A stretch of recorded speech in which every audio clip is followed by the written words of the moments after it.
Hey, what's up, guys? John here. We are entering a once in a lifetime opportunity to start a business, to find talent, to scale. I mean, the reason for this is the last couple of years it's been so challenging hiring anybody at a reasonable rate. For example, just last week I had two interviews. Two interviews. I was looking for an executive assistant. The first person, the interview was at 9 a.m. They text me when they were supposed to show up 9 minutes later, 9:09 a.m. They text me and said, "Hey, I'm sick. I'm not able to make it." Okay, never text you back. They tried to reschedule, nothing. Just completely ghosted me. And I was gonna offer them a very attractive salary.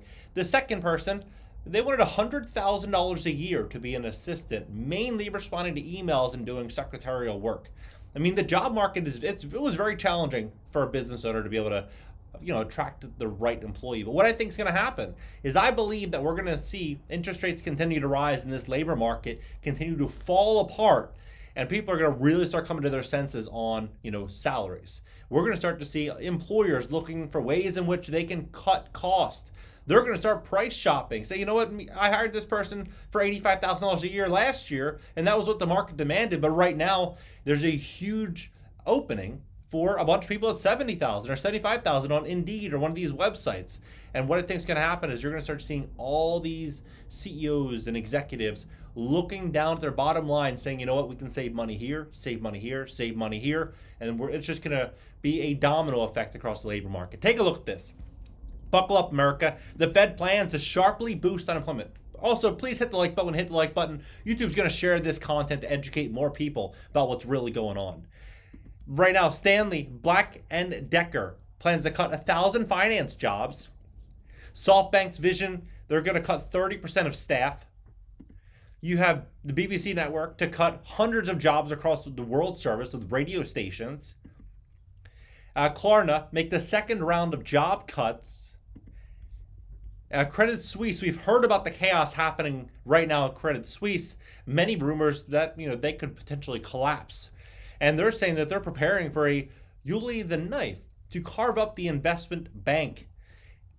Protocol right now, job cuts are looming at Meta. Snip, snip, cost cutting in tech is officially hitting the industry's titans after years of ruthless staffing up. Both Meta and Google have told some employees to find new jobs within the company or leave.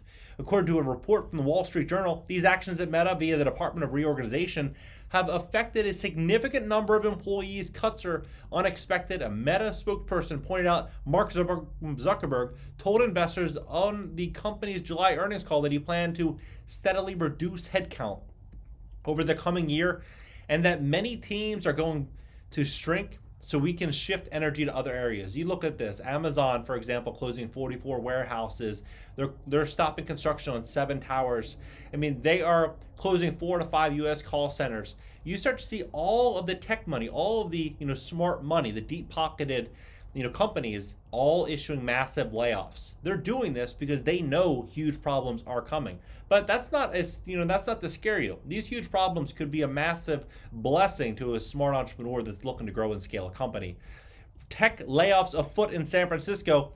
Twilio and DocuSign, both publicly traded companies with around 7,500 employees each, said in September that they let go of roughly 10% of the respective staffs to prioritize profitably. Divvy Homes, a real estate startup, laid off 40 employees, about 12% of its workforce, on Tuesday in response to rising mortgage rates. And white-collar jobs are the most at risk in the next recession, says Bloomberg. Here's why the laptop class has thrived during lockdowns is now in danger.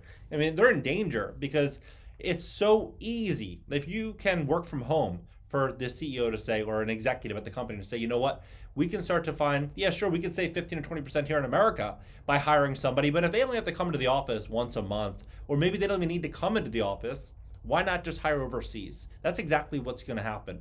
More and more and more opportunity is going to be flowing overseas. And so if you have, an online business that you're looking to grow and scale, you might find some great talent here, maybe a great business partner, somebody that can help you do it here. But what you can do is hire more and more and more people overseas. Unfortunately, if you are, if you don't have the money to hire somebody for $60,000, $70,000, $80,000 a year here, you might be able to find them over there for a fraction of the cost, because ultimately what you need to do is get your business profitable. And it's very, very challenging for a small business owner a very small business owner to go spend $5, $6, $7,000 a month for an employee. It really is. It's the hard reality. I love America, but at the end of the day, when we live in this society, it's a very expensive world. It's a very expensive world for a small business to make it. So what I would suggest doing is you take a look at the real raw talent that you need here. If you need to hire somebody here, maybe a business partner, do it. But if you need to outsource small things such as editing, such as secretarial work, such as scheduling, and a lot of these online tech jobs, you could easily hire people overseas to help facilitate that, at least to get you to a place of profitability. And then once you have the money and the cash flow, then you can start hiring people here if that's what you chose to do. But we are going to start to see more and more business owners doing just that. They are going to start outsourcing and outsourcing and outsourcing more and more talent and opportunity. It's just the reality. It's the fact. That's what's going to happen. This situation, when they say they want to combat inequality, that's what they mean. They want to start flowing opportunity to everywhere in the world and leveling the playing field across all countries everywhere. That's what's happening, right? It's just, what do you think about it? Do you think that this situation is going to continue to grow? It says slow and steady wins the race. It's a trope we've all heard, but apparently the white collar workers of the tech sector have ignored this lesson. The tech sector saw unprecedented growth during the pandemic, and they're about to pay for it. Economists now fear companies in the tech and financial sector will be some of the hardest hit during the much anticipated potential recession in 2023. It's more than a potential recession. We're already starting to go down this slippery slope in the economy. It's already I think, we'll be in a recession in 2023. There's almost no doubt about that.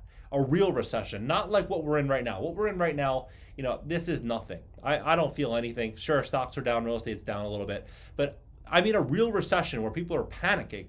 That I think is coming in 2023. There's very little doubt left in my mind.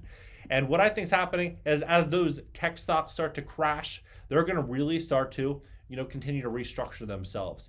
And investors are not going to want to take that risk investing in these stocks, not knowing what's going to happen. Advertising companies such as Facebook and Google that heavily depend on business advertising, I believe revenue is likely going to stabilize or continue to go on the decline if there's less and less consumer confidence going into buying products, and companies simply just have less money to spend on advertising. But all this is really great news for you if you're looking to grow and scale a company online, because you might have less competition to get in front of a customer. You might be able to really grow and scale when everyone else is retracting. When I first got into real estate, I got into real estate like months after the 2008 crash. I got in when everyone was leaving, and that was a great thing for me. There was less competition, and I wasn't entering, with a fearful mentality. I was entering like, hey, this is a great opportunity. It's a huge opportunity for me. And if I would have gotten in, let's say a year earlier or 2 years earlier, it probably would have been a different expectation. I would have probably thought, hey, I deserve all these sales. Everything's great. Everything's easy. You get in when things are really, really struggling. What ultimately happens is you start to think that this is normal, and you start to really develop thick skin. And then when things start to really get easier and easier, it's just like it's easy. It's cruising. You're on cruise control. So that's what I think is going to happen. We're going to start to see the entire job market level out. We're going to see tons and tons and tons of jobs being completely removed. This is going to be the best opportunity to start a business, grow a business, scale a business, find partners ever, coming very, very soon. Next 6 to 12 months, promise you, you're going to start to find those people you really want to work with that you couldn't have hired before. No, now looking for work. So this is the time to do it. If you'd like to make money online, we'd love to work with you at cashnow.video/money. You can work 1 hour per day from your home. All you need is Wi-Fi. You could be anywhere in the world. You could make a lot of money, and it's completely free. And I'm personally training you. 12 p.m. Pacific or 12 p.m. Eastern Standard Time, Monday through Friday, every single day. So going forward, full training, huge opportunity if you're looking to make some extra money from home. And if you'd like to, fix your credit, cashnow.video, we'd love to help you. And LinkedIn, Twitter, Instagram, and TikTok up in the banner. Subscribe here. I know my second channel. It's a podcast. They have interviews dropping every single week, and I'll catch you guys in the next video.